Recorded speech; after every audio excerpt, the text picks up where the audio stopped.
Hi,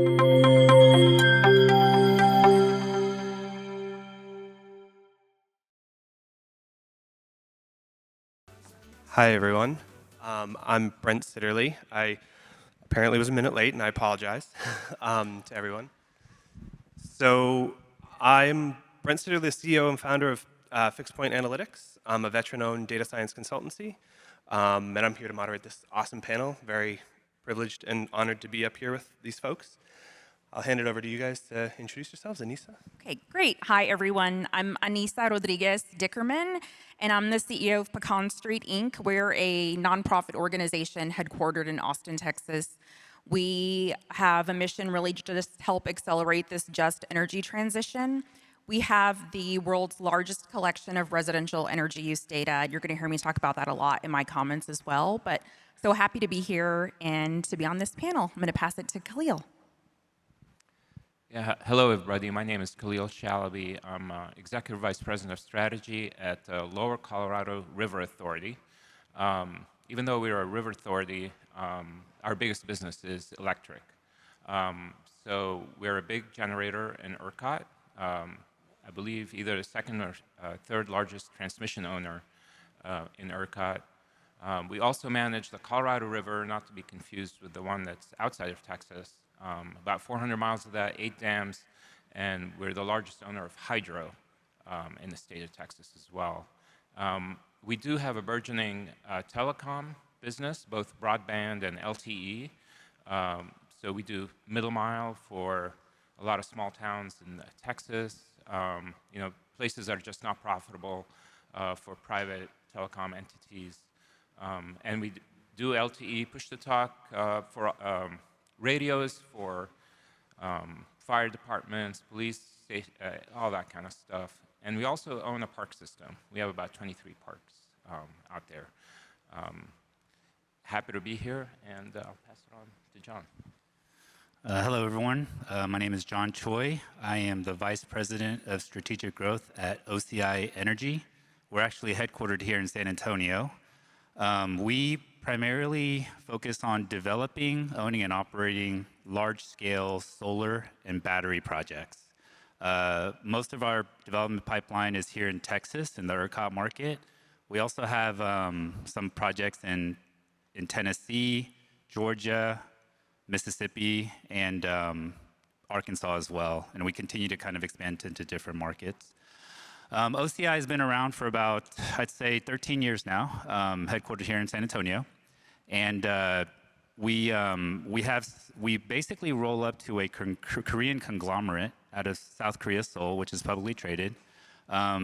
It's like a lot of Korean companies. It has a bunch of different businesses across the world. One of them is a polysilicon manufacturing plant out of Malaysia. And we also have a couple of sister companies here in the US. One of them is called Mission Solar Energy, which assembles panels, the solar panels. And then we have another chemical plant out in Alabama, which makes like the peroxygen for OxyClean. So yeah, happy to be here. Pass it on, Jeremy. Thanks, John. My name is Jeremy Adelman. I'm the Manager of Emerging Technology and Innovation at Tucson Electric Power. We are a fully integrated IOU based in Tucson with transmission, distribution, generation, everything. We also have a gas utility up in northern Arizona. We are part of a subsidiary of Fortis Inc., which is based in St. John's, Newfoundland, and have 10 other amazing sister utility companies throughout North America, from British Columbia down to Belize. So happy to be here. So as we talked before the conference, we sort of settled on a specific problem statement just to frame this whole conversation. And that problem statement is, can VPPs plus storage plus AI help us optimize or control our energy system sort of over time at large?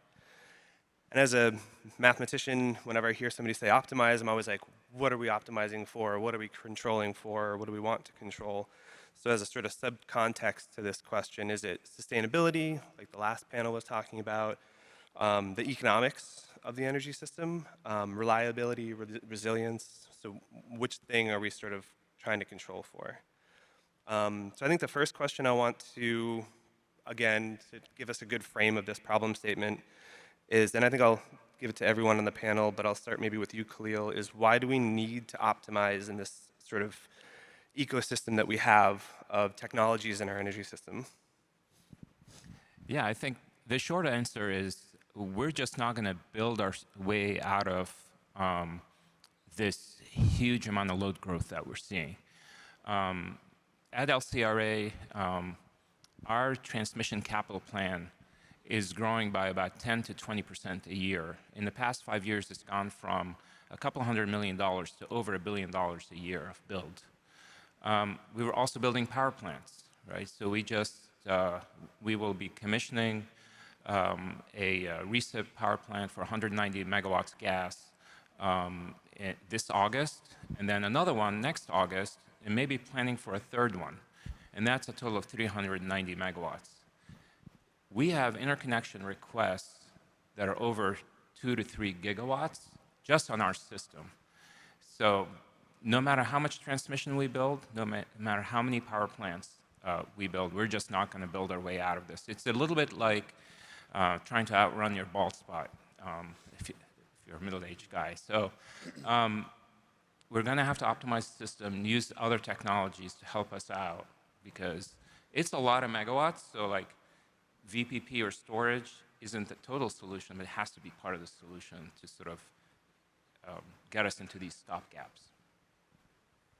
If I could just add one thing to that, I think as we think about optimization, as we move toward integrating renewable resources and DERs and electrifying different sectors like transportation and heating, then maybe the most important part of this is time that we're talking about. So time, I think, is the most critical piece around optimization, and optimization over time can help to smooth those demand peaks that you've heard a lot about, I'm sure, over this conference.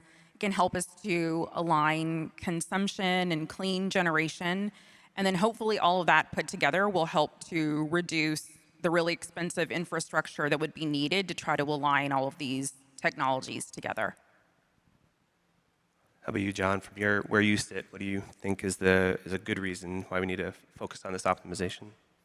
Well, I think it really comes down to utilization of what's built. So if you think about transmission lines, distribution lines, substations, these are all, they have a utilization factor. It's a percentage, right? So if it's being used all the time at full capacity, it gets to 100%.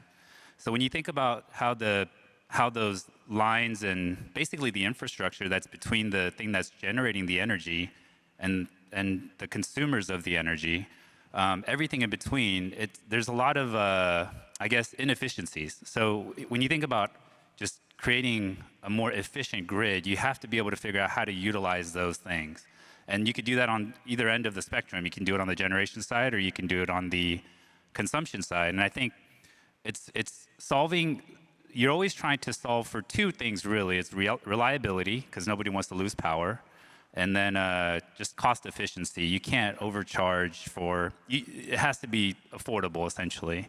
And so you're always trying to optimize the best way to do that on both sides of the equation, as well as everything in between. And it becomes more of like it's a utilization factor. You're trying to increase your utilization factor from all different parts of the value chain. Yeah, I appreciate that, John. The thing I would add to that is, the middle part is so important. It's that operations piece, right? And optimizing operations, when we bring in the AI part of this, and when we bring in just how smart are we and knowledgeable are we as utilities in general about what's actually happening on our systems. And the last 3 days has been not as smart as we probably want to be, and not as smart as we could be. And so how do we all solve for that, right? And I think, our VPPs and, is storage like part of that solution? Absolutely. But for us, at least, optimization is really around price for our customers, right? Because if you look in Tucson in general, Tucson is 40% of the community lives below the federal poverty line. It's older and poor, and so upward or are retirees, so folks living on fixed income. So all of the price shocks that we've had to the system through some of the environmental factors like tariffs or just the rising cost of fuels trickle through to a customer's bill, and that impacts their experience of the utility. And so the question becomes, well, how do we as operators find ways to mitigate some of these price increases, which will be natural over time, some of which we have control of, some of which we don't? And how do we optimize our systems to be able to either incorporate and mitigate some of those costs so that we can keep rates as flat as possible, or at least pegged to inflation? And if we're really amazing, find ways to continue to drive prices down so inflation expands beyond, even our prices. Maybe I just want to riff on Anissa's time issue, and I think maybe in a slightly different way. The ERCOT market, and this is analogous to a lot of other markets, but maybe not to the same degree because we have just so much solar penetration in ERCOT, is the traditional riskiest peak hour for an energy system used to be some hour in August in the afternoon, like 4 or 5 o'clock in the afternoon. That is no longer the case. The 3 riskiest hours now are late summer evening, so 7 p.m., 8 p.m., 9 p.m. In the summer, or the shoulder hours in the winter. And the winter is especially risky because the major resources, really in the US, but especially in ERCOT, which are wind, solar, and gas, are all sort of risk directed in the same direction, as in the cold weather affects these 3 resources the same way, in a really bad way, right? So in the winter, you don't get a lot of solar, not a lot of sun. If you get, you may not get a lot of wind on a very cold day, and then gas competes with heating of homes, and heating homes always wins, and there's a good reason for that, right? So those, when you talk about time, those are sort of the hours. Now, unless you're going to start building a lot of nuclear to diversify your sort of energy portfolio, the only other option is gas, which is risky in the winter. You need to go to other technologies. And those risky hours, you only need a few gigawatts, right? You don't need a lot. But we don't have those now. And, storage, possibly VPPs, optimized using maybe some artificial intelligence. We need to diversify in that direction because, again, won't build our way out of it, and even the resources available to us, if we could build our way out of it, do not reduce the risk within those hours. Yeah, I think it's interesting when you bring up that the peak moves on us already, right? We've already seen a few points over history where the peak that we expect shifts on us without us necessarily being able to predict it. So building on this idea, when VPPs and batteries and AI are all sort of really great, hot, cool technologies, but they obviously come with their own costs and their own friction. Which of those 3 do you think? And we can frame the question as which is the most important, but also you can think of it through where should we put most of our money? How should we invest across these 3? If everyone could chime in on what we think is the sort of the piece that we should focus on the most, or is it equal across all 3, or what's the place where we're going to get the biggest bang for our buck? Why is everybody looking at me? Because you look great. Thank you. You do too, Khalil. I think the answer to that is really it depends. So, well, I'll do better than that. Every community is a snowflake. Every building is a snowflake, and even what we all define and consider as goes into a VPP can change from community to community, right? And all of the value chains behind that, like you need the calculator to understand like what the value is in each situation. So it's situational, and that's true. So it depends.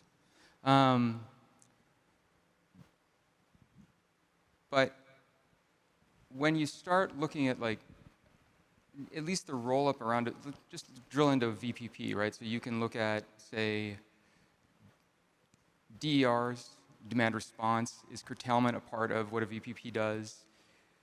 You have so much fragmentation within the delivery of all of these different things within a fragmented marketplace, within a fragmented kind of delivery capability. That's what makes it so hard, right? And all of these things stack. And so understanding what will create the biggest bang for the buck really is, dependent on the contours of a particular community and the customer base in that community. I think AI is the enabler. So it'll be hard for storage, for VPPs to do what they need to do if we don't have the intelligence behind it to try to optimize it. But then I think AI is also the most problematic because if there's bias woven into the training that we're applying to AI, then if we have an outage, there's very easy precedents and historical data to look at where we know which neighborhoods are going to be prioritized during those outages. So it has to be AI that is not just explainable, but accountable as well.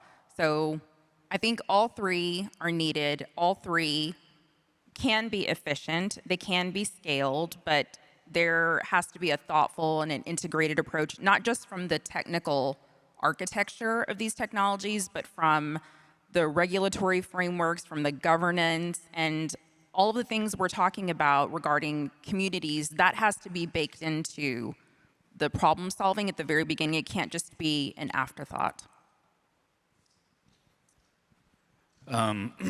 Yeah, so I think when it comes to, from my perspective, being on the larger kind of power plant size development part of the value chain, I think from our perspective from this side of the industry, I think that when you look at how do you really maximize, or I guess in another way, minimize the cost per unit of energy delivered to a consumer.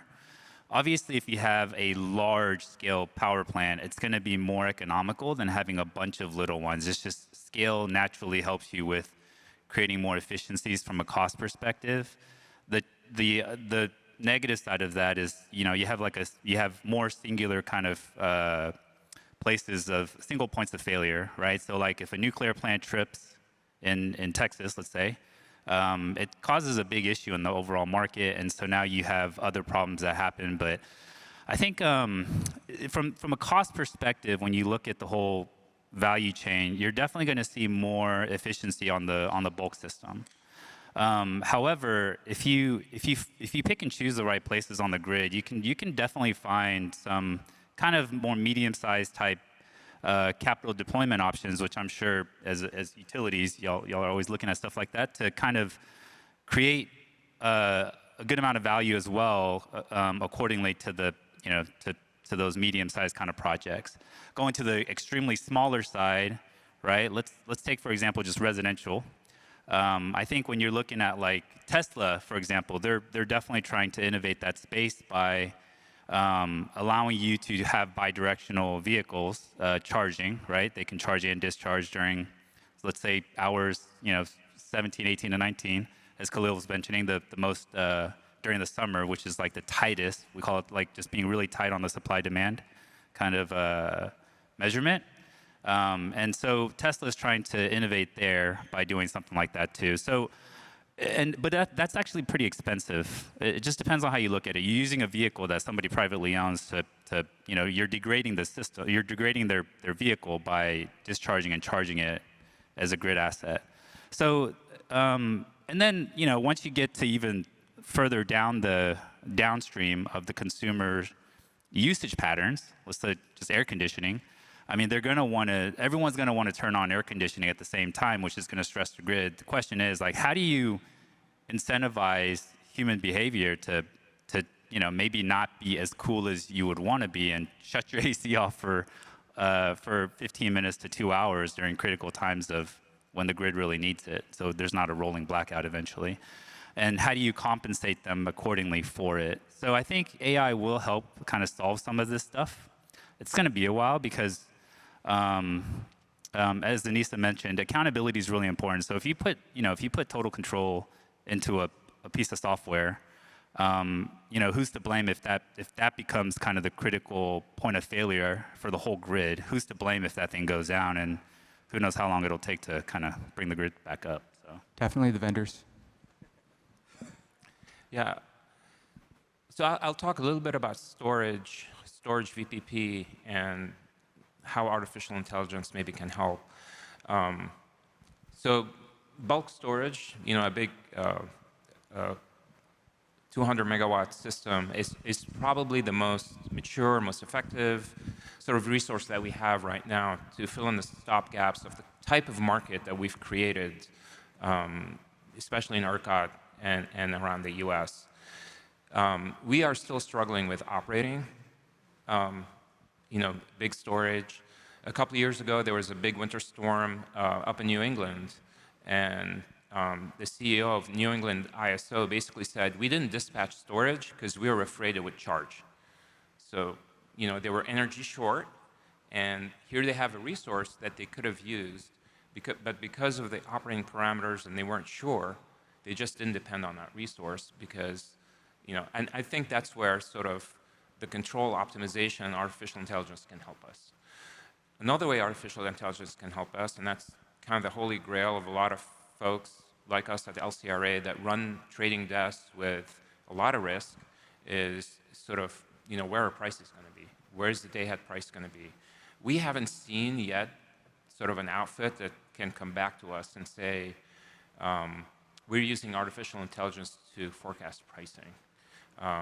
There's some sort of, we're going to forecast load that seems to be getting there, but as far as forecasting pricing, we haven't seen that. But that would be a game changer for the industry. So those are sort of two ways artificial intelligence can help us in the sort of big storage realm, the most mature technology. As far as VPPs, and that's an acronym that's thrown around a lot. And when you look at it, a lot of it is really just kind of enhanced DR, right? But the most interesting type of VPP is storage behind the meter in residential, commercial kind of customers. And, Tesla, I'll say the word, has kind of cracked the code on the sort of the comms part of it, because making a whole bunch of little storage entities at a bunch of little houses with everybody on their app trying to, doing whatever they want, controlling that through a communication system so that ERCOT could trust it as a pilot, as a real resource in their SCADA. It's a real resource. They bid it out. I know it's small megawatts, but that was the first time I saw it as a real power plant, because the ISO is actually looking at it as a real power plant. And so in order to do that, you have to have the right comms, and you have to have the right controls. You have to aggregate all those signals, and then you have to disaggregate the signals in order to dispatch all these storage entities in a way that the owner actually wants it dispatched. That's a very complex problem, mathematician, that they seem to have cracked. One of the things I'm really happy, if I were going to pull at that a little bit, I think what you're talking about is trust in the control room. And it's a part of the discussion that I haven't heard brought up a lot in the last few days, is trust in the control room. And we still have a lot of OI, right, organic intelligence, that needs to be part of the decision-making process with all this stuff to get to the right place before AI gets to where it needs to go. And that firm, clean and firm, right, the firm piece of it and the trust in the firm and the operator, individual operator internal trust that that's going to be there when they hit the button, right? Whatever the button is. I think we're still in the journey as a business in various places to get to the trust in the button. As the data science consultant on the board here on the panel here, thank you so much for pushing data science and AI as the important piece. But I think that one of the other questions was what's the most challenging of the three. But I think what I'll pull back into sort of a pushy question, which is whether it's decentralization of control through VPPs, right? So behind the meter stuff and all that jazz, or whether it's batteries, getting them, owning them, importing them, managing massive battery storage, or the risk of badly formed or badly managed AI. How do we think, as we scale these three technologies, where do we think the risk is going to scale? My hunch is that everyone's going to say AI, but I think I want to hear specifically from your perspectives in your own organizations. As all these things scale, where do we think the biggest risk is going to come from? And maybe say some words about, if you have an example of that, that'd be great too. I think the risk, it scales in complexity rather than magnitude. So the more DERs we add to the system, the better, but then the more tricky it gets because then you're more susceptible to cybersecurity threats or data breaches or, operational, coordination issues that can come about. But this is a place then where if we have better data, better training, if we have AI-driven monitoring that can help scale our ability to detect and to try to mitigate some of those risks. So I think, the headline of what I'm saying is that it is risky, but the risk scales in how complex the problems become and not just in the magnitude of scaling and just more and more and more. I mean, I think the easy punching bag is artificial intelligence, so just go there. And one of the things that we're finding with AI, and maybe this is a problem we'll solve in the future, is for our industry, it's really hard to find that data we need to train whatever model that we want to use in order to use artificial intelligence. For example, we've had this collaboration with a company to look at sort of maintenance issues on our system. So we run drones, we take pictures, and now we have humans that sift through thousands of pictures to find anomalies. And we've been trying to train a model with this vendor, but we just don't have enough defects for the model to start finding out what a defect is and telling us that it's there. So we just have to, we don't rely on it, we just have to keep going back to basically a supervisor of the drone group to look through pictures and say, okay, this is a broken insulator, this is a kind of a rusty bolt, all that kind of stuff. I believe I talked to Scott in your shop, and he tried, I think he had a grant, and he tried to train a model, and it just didn't, it didn't appear. So I think that part of the risk is maybe overselling or just having the wrong model. Right now, it's not as, large language models seem to be delivering a lot of value, but when you go to machine learning in our industry, in the utility industry, in the energy industry, we're not yet seeing sort of that value.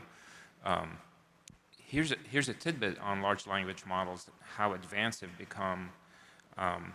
In my industry, sort of the creme de la creme technical person is a relay protection engineer, right? And it's a hard job. It's a, and it's hard to find those folks, and they're expensive. EPRI has managed to train a model that can do what a junior relay protection engineer can do now, right? We thought maybe we were 20 years out from that, because that's just a really hard job, and it requires, but you can't run it alone. But they've verified outputs that basically said if you have a senior person there, they can use this model now to do relay protection on substations and whatnot. So on that side, sort of, it seems to be really kind of taking off and superseding what people think we are when it comes to AI. On the machine learning side, I think it's lagging and not where it's being oversold. That's just my impression. Can I disagree with you? Yeah, go ahead. Sweet.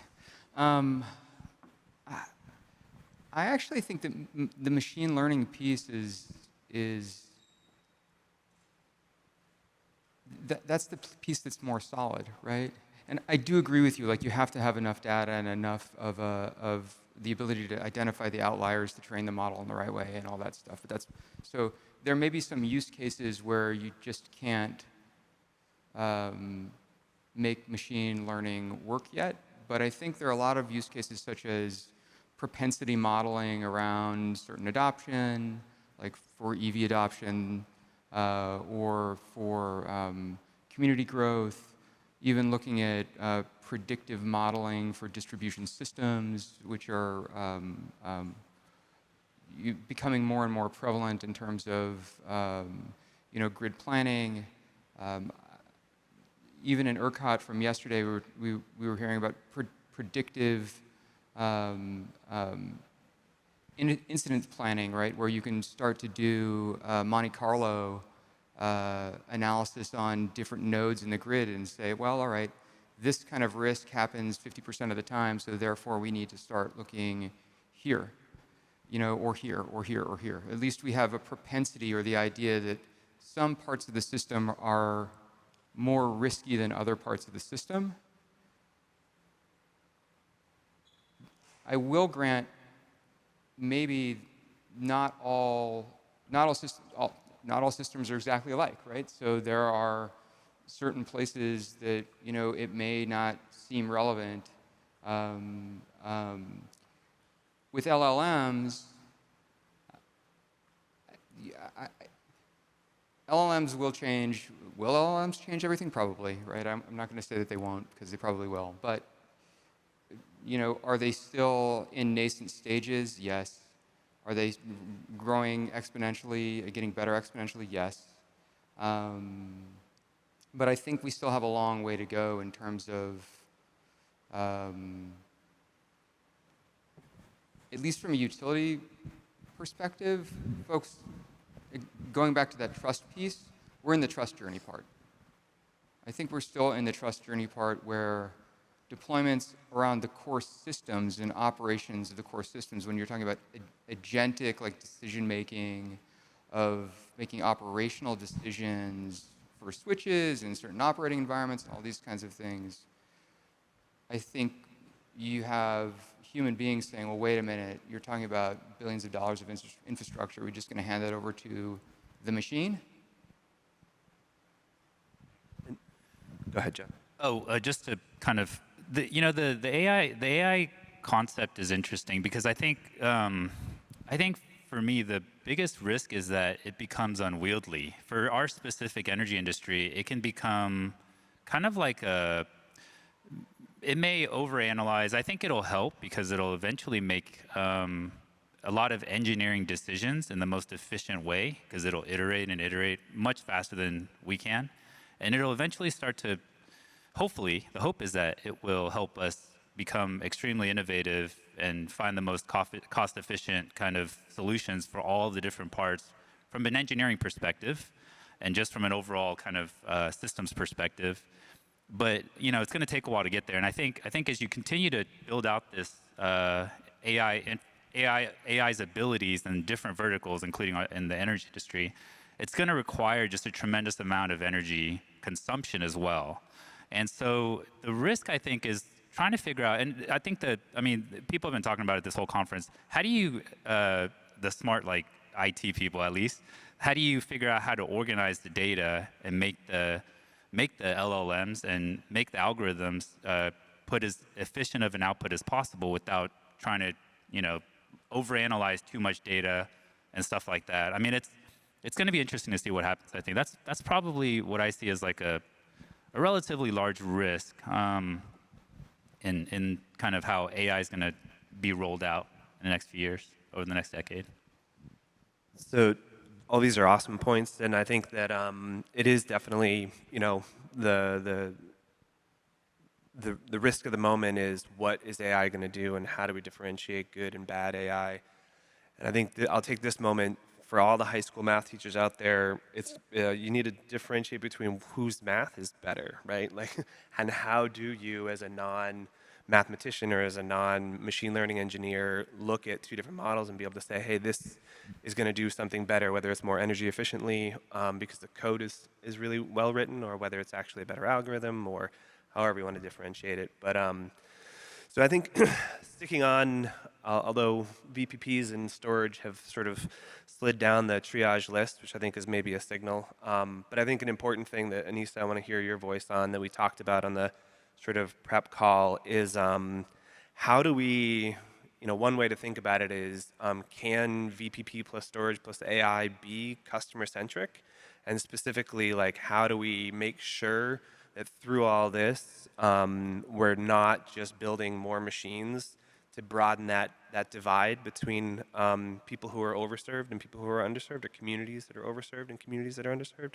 So from where you're sitting in your role, what would you want to say about what we need to pay attention to and bake into the process to make sure that we're keeping a human in the loop, and not just a human, but ethics and morals and the right ethos, to sort of nod back to the Thank you for that. I think it is possible, and it's a lot of the central part of our work at Pecan Street, at my organization, is that the communities and the participants who are a part of our research test bed, that they are not just looked at as customers, but they're participants in that project with us. And so I think that the projects that we design that are coalitions between universities, utilities, regulatory agencies, other community-based organizations, the most important of that coalition I just named is probably the community-based organizations, because they help us to co-create solutions that are hyper-localized to that community.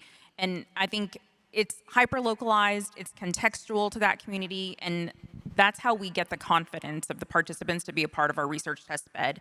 That's how we gain their trust. That's how we assure them that the data we're collecting through these behind-the-meter devices that we're installing in their homes is going to be safe, and that it's going to be secure, and that the research is for a good purpose, and it's for a good intent, and it's even given back to them in the form of this amazing user-intuitive platform in Dataport, so that they can actually adapt their behavior plus the technology, even if it's just for the purpose of lowering their electricity bill. And so I think the more we bring the communities into these projects, into these problems as partners, that is how we ensure that the heart of these problems stays close to the communities that we're trying to serve. We make them co-creators in the solutions with us.